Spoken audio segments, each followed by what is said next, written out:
Welcome back to the shop. In today's video, we have a new tool in the shop. This is a fully sponsored video by Maksiwa. This is the Maksiwa line boring machine. It's the LBP13. This is the pneumatic model. You just step on the foot pedal and you go to town drilling your shelf pin holes. You can do 13 at one time. We have indexing pins. I'm going to go over all of this stuff. It has the spring hold down clamps that actually holds the piece in place once you step on that pedal. We're going to be taking you through the assembly and the setup, and then we're going to go and drill some holes for a test piece. So let's just get started right now. Okay, so I have all my parts here set up for the stand. So I'm not going to go through putting the whole stand together because it's easy. You have the pictures that tell you exactly where everything goes. First thing I like to do is lay out all the parts. They give you a bag of nuts and bolts and everything is together and ready to go. These are the rubber feet and they are going to go on the bottom of the legs. So I'm going to put those on first just to make it a little easier for myself, so that later on I don't have to turn the stand upside down and try to put the feet on later. You know what I mean? It's just a little bit easier to do it this way while it's on the bench. So I'm just going to put those through and I'm going to thread on the nut and the washer. So I'm going to get this all assembled really quick, not bore you with that, and then we're going to move on to putting the machine on the stand and starting to set that up, calibrate it, because that's where the meat and potatoes of this video is. That's where it's at. That's what you want to see, not this stupid stuff. All right, let's get it done. All right, so this is the basic area where the machine is going to live for me because of the fact that it is rather light. Even though it's not a mobile base, I can still slide this out, slide it sideways if I need to, if I have an extremely long panel, and I can move it right here. Another good feature is I have this open space and I have an outlet here for putting my air compressor, which is on wheels. Roll that over here, leave that as a dedicated compressor just for this specific operation because this is a pneumatic machine. The other good feature is I can also plug in the machine at the same time as the compressor. Another real added benefit is that this machine doesn't have dust collection. So what I can do is I can open up the garage door, drill my holes, and then I can just use a small shop blower to blow it right out there into the woods. And that's it. I don't have any dust on my hands that I have to deal with. So what I'm going to do now is take the machine, pick it up, put it on top of the stand, and then bolt it to the stand. I'm going to put this here out of the way for just a second. For me, this is relatively light. It may be, I don't know, by itself, 100 and something pounds, maybe less. So if you're not comfortable lifting this unit by yourself, then I suggest you get someone to give you a hand to put it up here. But for me, I've dealt with a lot heavier, so especially when I had to unload the shaper out of my van by myself, which weighed 487 pounds, and I don't have a forklift. We're going to line up the holes on the stand, which is, they're elongated holes, so we don't have too much of a problem doing that. And then we can put these are hex head bolts. These are going to go through the top, and then the nut is going to go on through the bottom. So I'm just going to drop this right in here. Once we get one in there, I'll just hold that in place, and I'm going to thread on the nut to the bottom. I'm going to leave everything just like before. I'm going to just do it hand tight for now. This way I can set the machine in place, and I know that I have all the holes lined up. And then I'll figure out whether or not I need to slide it forward or slide it back. And now that I have everything on, I can tighten up the machine with the provided Allen key and wrench that they give you for this operation. Tighten it up like that, or you can get a drill driver with an attachment for a socket that has a hex head on it. So that's what I'm going to do to speed this up. So I'm using a hex head bit on my impact driver, and I'm not going to really crank this in there. I'm going to just, slowly tighten it up until it's snug, and then I'll move around and tighten everything else. Now, if you don't feel comfortable doing this, then you could do it by hand and snug it up. But like I said, I need to speed this up a little bit for myself because I really have to get back to work. Now, this doesn't take long to put together, but for me, every second counts. So I got to get moving. All right, trying to get you in a little bit closer here. We're going to install the fence now, but you need to remove these. These are the hold downs. So when you compress this unit, it will hold the piece in place before the line boring bits get into the work surface. And that's to ensure it doesn't move. But the thing is, you're going to have to actually move them out of the way so that you can get the fence onto where it goes, because there's no raising this up. It just lowers from this point. So that's what we have to do. We have to take these off, get them out of the way, slide this, and then we can install those pieces. Okay, so what I figured out is, since it drops down and hits the table and it actually doesn't come all the way out, you can actually just loosen those two locking nuts so that you're actually dropping the spring all the way down. And then one at a time, what you can do is you can push the spring up, because it doesn't take much to really compress the spring. So you can just push it up, and you can actually push the fence in, let that one rest on the fence itself. And then on this side, same thing, you can bring it in there. And now that I have the tension on both of those, I can take it and I can just push it through one at a time. And that's it. Tension comes down. Now I can put the lock nuts back on, because now I have this out of my way and I can install that fence as soon as I get these back to their original location. Now these are also adjustable spring tension on these, but for right now, we're just going to put them in roughly in the same position they were in. If you don't really remember how far the threads were down, then before you take this apart, what I suggest you do is take a marker and mark off the thread location, so that you're basically putting it in the same spot. Or you can measure up from the table and try to do it like that. And now we'll take our handles that are going to lock in the fence.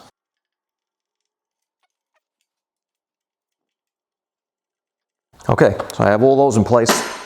So now the way you would set this is that you would look at your scale, and you have a cursor on the scale, and you'd slide it back and forth, and then you would get it into position and lock it in place on all four sides. These are fence extensions. Put those in there. These are for extremely long panels, longer than the normal size panels that you may have, and we're going to get some stop blocks on there.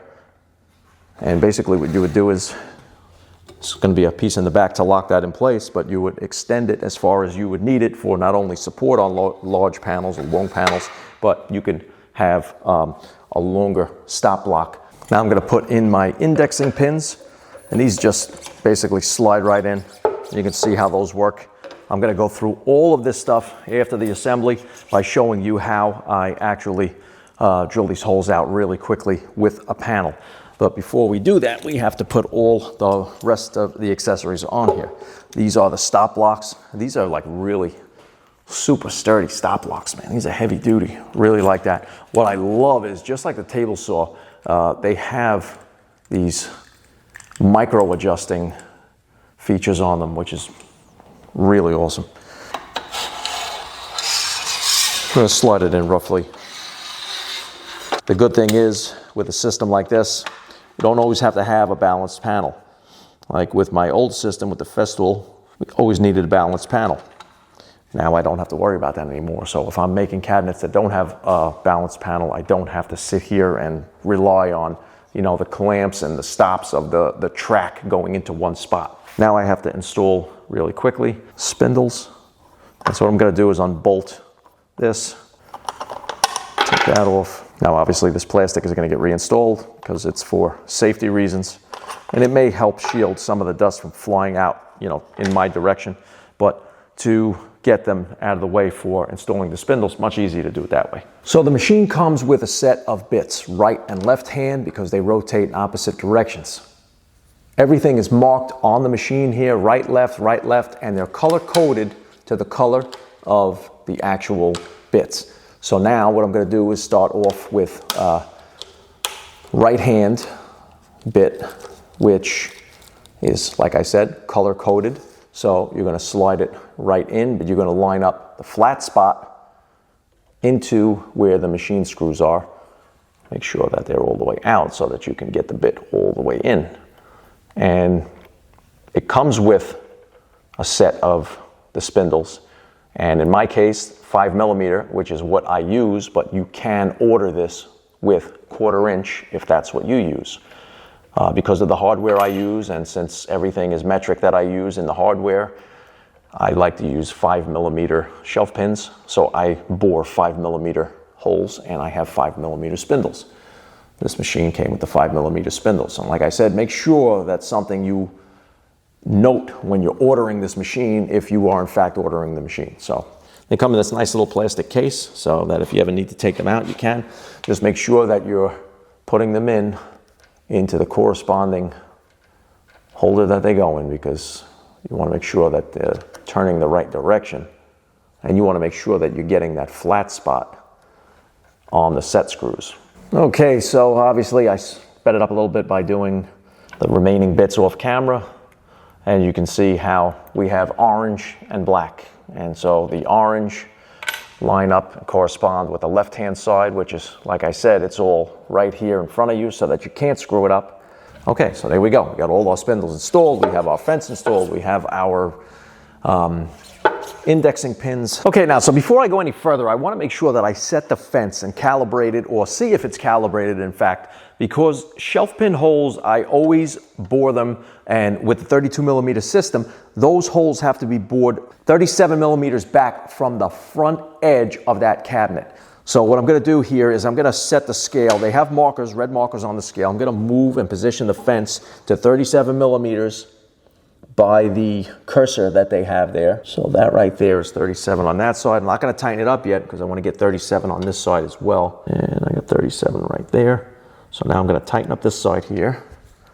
Come around, tighten up this side. Now what I'm going to do is take my folding rule, and I'm going to measure to the actual point of the bit from the fence, and the center of that bit is in fact 37mm back. There is an adjustment if you were to receive this machine and it would be slightly off. There is an adjustment here where you would loosen the 2 set screws in the back, and then you can move the positioning of the fence to get it perfect.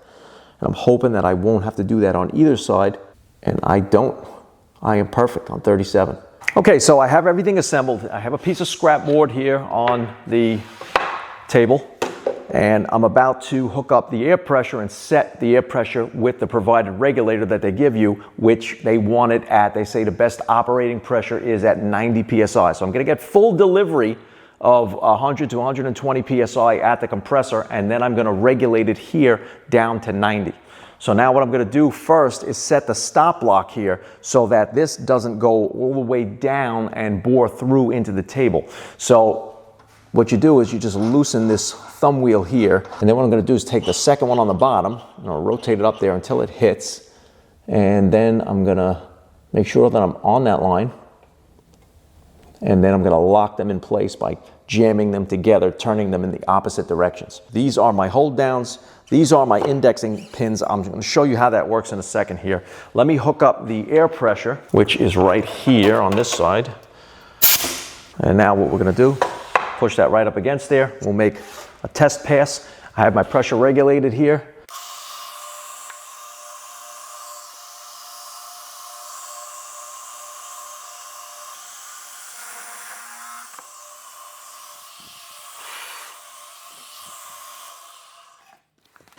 Okay, so we made our first pass. I have a shelf pin here, 5mm shelf pin.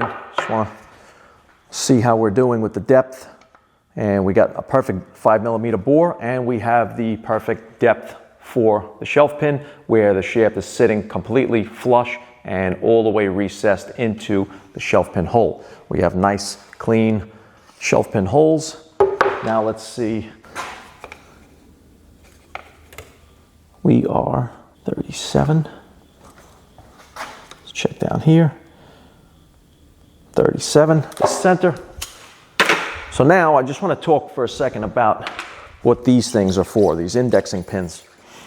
So before I drill any more holes, so you saw what I did here, and I made it a little bit further this way so that I can get some room on this side to show you this. So after you drill your first set of holes, if you needed more holes down the line here, then basically what you would do is you would just push down your indexing pin, say on this side here, because you got to slide it this way, so you use this indexing pin. And this has a conical shape that's going to find its equilibrium, and basically you'll just go right down that line there and let it sit right into that hole. You see how it just kind of found its equilibrium sitting right in that hole? So now what will happen in theory here is when we turn this back on, let's go a little further down the line so that let's say we're going to get it right to there. So, all right, so right there, we're set. So now I have it in place. I'll put my headset back on because this could be kind of loud and ear piercing.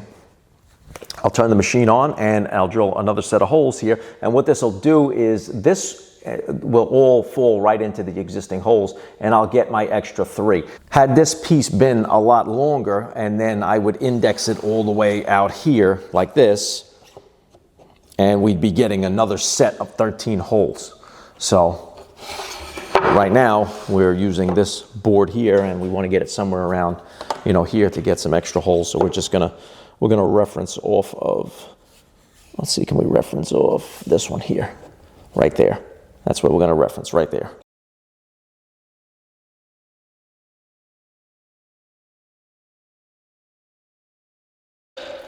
Okay, and there we go. Now you have your holes drilled out equally, spaced 32 millimeters apart on center and 37 millimeters from the front of the cabinet.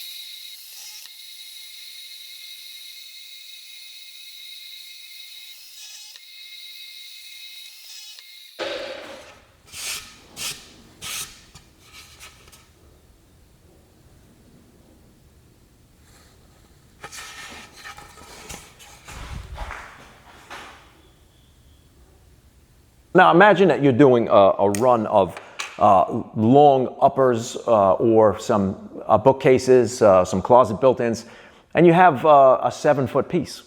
Well, you just drilled 13 holes in about 5 seconds. So now you would index using the indexing pin, move that over to the last hole that you drilled and put the indexing pin on there, and then you'd get another 13. And within 5 to 10 seconds, you basically had 26 holes drilled. Now you can go down the line another 2 or 3 times, flip the board around, index your stop lock here to start it from the same position so that you know that you're referencing the same distance from the bottom and the top, so that all your holes are exactly the same.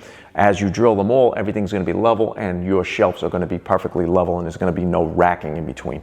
So you can basically do runs, you know, as long as you can imagine, especially when you're doing the longer runs. You loosen this knob in the back and you run this all the way out as far as it can go. And not only can you move the stop block out here to get a longer panel referenced off the top of the bottom, but you're also getting that extra support on those pieces as well. And you have those on both sides. So all you would have to do, loosen this side here. If you needed the stop block to be here, you'd bring it there first. So let's say you'd put it out there, and then you'd loosen this up,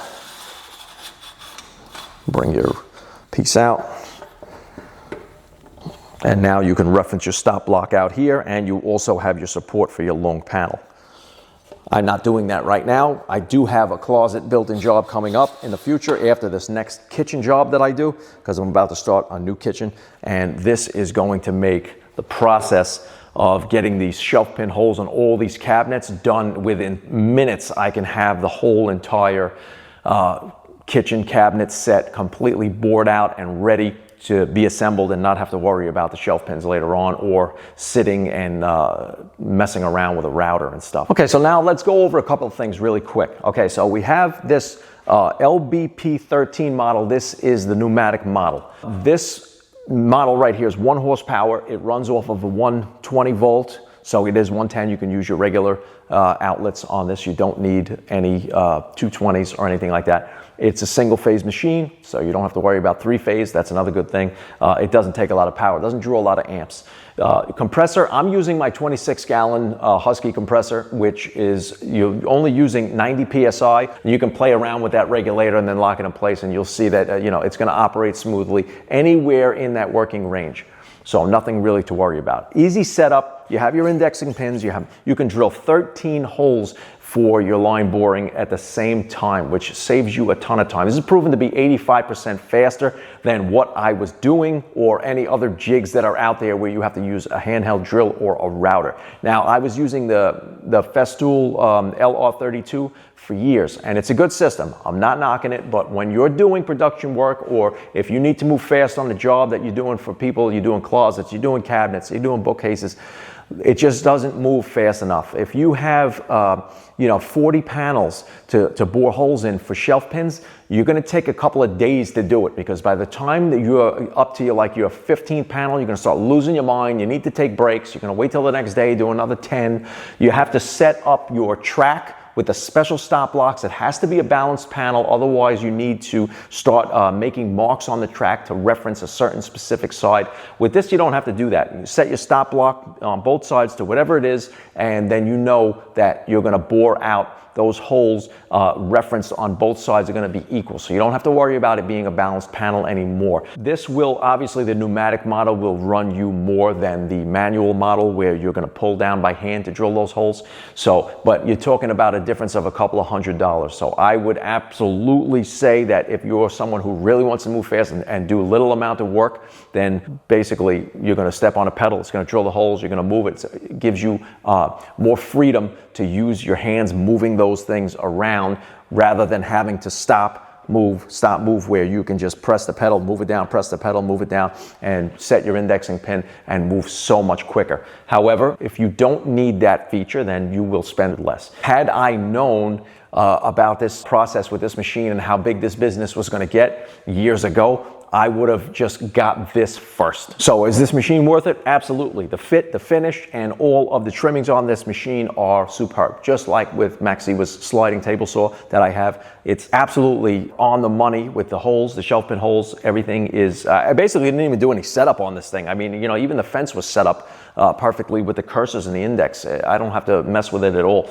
But basically it takes maybe about 15-20 minutes to put everything together, and then just go to town, start drilling your shelf pin holes. If I were someone who is in a shop that is not doing production runs, not doing a lot of work repeatedly over time, cabinets and closet built-ins and bookshelves, and I would say that if you were looking to get a machine like this, I would go in for the manual machine. I wouldn't look to get the pneumatic, because you're going to save a significant amount of money. It's quite a few $100s extra for that. Now, I need that because I need to move much quicker. But had I not had as many cabinet jobs to do, and then the manual would be fine. It's your choice. I always tell you to buy the best tools that you can afford for what you're doing and what you need, so this way later on you don't have any regrets and sell it to upgrade. So you may get the manual one and then say, look, this is really tiring. I'm punching a lot of holes here and I'm pulling down this thing. I should have got the pneumatic one. And then you have to worry about getting rid of it. You have to worry about selling it and then buying the other one and waiting for the other one to come. So if you can afford it and you need it, then you go with the pneumatic. If you can't, then you go with the manual, and you stick with the manual as long as you can until you absolutely can't take it anymore, which, depending on who you are and what you're doing, the manual one will probably be good for you forever. So, I mean, look at me. For years, I was punching holes with that LR32 system, and it was slow as hell, and it gave me an extra 2 days of work sometimes, but, I did it for years because it's what I had at the time. So, now moving to this, I'm going to try to keep this thing running for the next 20 years because there's really no upgrades to this. I just need to maintain it and make sure that it lasts me forever, because it's a great tool and it does exactly what I need it to do. And so that's it. All right, guys. So I hope you enjoyed today's video. I hope you guys hit the subscribe button. Make sure you check the description box below for the links of the tools that I use, and also Maksiwa's website. And definitely check them out at maksiwa.com. And you can follow them on Instagram also. And make sure that you hit the picture of a notification bell. It's going to notify you every time I upload a new video. And I have a lot of videos to come. This is going to be just like in the background, getting used constantly with all of the cabinetry that I have coming up. So you're going to be seeing this guy a lot here. He's going to be sitting right here, living in this area. And I'm not sure if I'm going to put the compressor behind it yet, but as of right now, I just I have a 50-foot hose that's leaving the compressor out of my way completely. I can hook it up when I need it. So I'm not sure if I even need to roll it over here. So I'm just going to leave it where it's at, use it as I need it, open the door, blow out all the sawdust that it makes, and that's it. Move on with my life. All right, guys, so I hope you enjoyed the video. I hope you guys like stuff like this. Make sure that you come back for the next set of videos that I'm doing. Not only am I going to be using this, but of course, obviously the sliding table saws and all the videos too now. I have to make a quick tabletop for a table that I'm building. I'm waiting for the actual legs to come. Once I get those turned legs, I had to order turned legs because I sold my lathe years ago because I really don't use it anymore. So I'm going to be doing a kitchen table that's going to be kind of like a farm style table. I have a bunch of red oak in the corner. We're going to be milling that all up and putting that together, and then we're going to be moving on to doing a full kitchen build. I'm going to be showing you my kitchen, really soon, so stay tuned for the reveal on that, because that's done.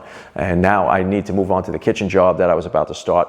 Then I have box beams to do. I have closet built-ins to do. We have just a whole mess of things that we need to get into, and you guys are coming along for the ride with me on everything, so make sure you hit that subscribe button and you stay tuned. All right, guys, thanks for joining me in the shop, and I hope to see you guys next time.